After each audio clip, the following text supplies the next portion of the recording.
પ્રભુ ઈસુના જીવંત અને પવિત્ર ત્રિએક નામમાં વાલા ભાઈઓ અને બહેનો, આપ સર્વને લોગોસ બાઇબલ સ્ટડી તરફથી હું પ્રેમી સલામ પાઠવું છું. અને આજે 2025ના વર્ષનો 263મો દિવસ 20મી સપ્ટેમ્બર 2025 અને શનિવારનો આ નવો દિવસ આપણા જીવનમાં પ્રભુએ બતાવ્યો માટે પ્રભુનો ખૂબ આભાર માનતા પ્રભુના નામને ધન્યવાદ આપીએ છીએ. સફેદ પાપ અમેરિકાની એક કોલેજમાં આસિસ્ટન્ટ પાઠક તરીકે નોકરી કરતા એક પ્રભુના સેવક, જેઓ પ્રભુને પોતાના જીવનમાં અંગત તારનાર તરીકે ઓળખે છે, એ પોતાની સાક્ષી આપતા કોઈક જગ્યાએ લખે છે કે અમારી કોલેજમાં પાપ સંબંધી ચર્ચા વિચારણા લોકો કરતા હતા. એનામાં એક વ્યક્તિએ સફેદ પાપ વિશે ઉલ્લેખ કર્યો. એટલે આસિસ્ટન્ટ પ્રોફેસર સાહેબ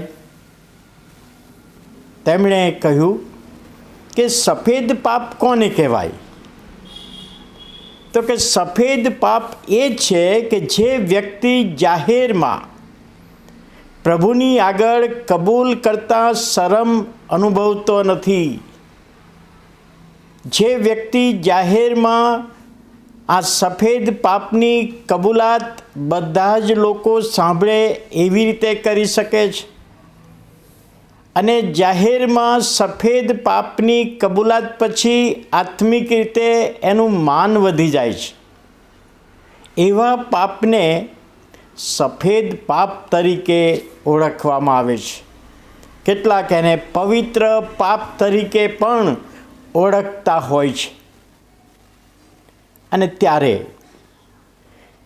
એ પ્રોફેસર સાહેબે કહ્યું કે કોઈક પ્રાર્થના મિટિંગમાં હું હાજર હતો અને એક વ્યક્તિ જાહેરમાં પ્રાર્થના કરાવતા હતા અને એમણે પ્રાર્થનામાં પ્રભુની આગળ પોતાના પાપોની કબૂલાત કરી. પ્રભુ, આજે 4 દિવસથી મેં બાઇબલ વાંચ્યું નથી, મને ક્ષમા કરો. ગઈકાલે રાત્રે હું થાકેલો હતો અને પ્રાર્થના કર્યા વગર સૂઈ ગયો, માટે મને માફ કરો. અને આવા પાપને એ સફેદ પાપ તરીકે ગણે છે. જ્યારે બાઇબલમાં પ્રભુનું વચન યશાયા પ્રબોધક તેનો 1 અધ્યાય ને 18મી કલમ, યશાયા 1:18, ત્યાં યહોવા કહે છે કે આવો આપણે વિવાદ કરીએ. તમારા પાપ જો કે લાલ વસ્ત્રના જેવા હોય તો પણ તેઓ હિમ સરખા શ્વેત થશે. અહીં આગળ પ્રભુ પોતે લાલ પાપની વાત કરે છે, લાલ રક્ત જેવા પાપની વાત કરે છે. અને હિબ્રુ ભાષામાં આ યશાયા 1:18માં જે લાલ શબ્દ છે ને, ત્યાં જે શબ્દ વાપરવામાં આવ્યો છે એ શેના માટે વાપરતા હતા?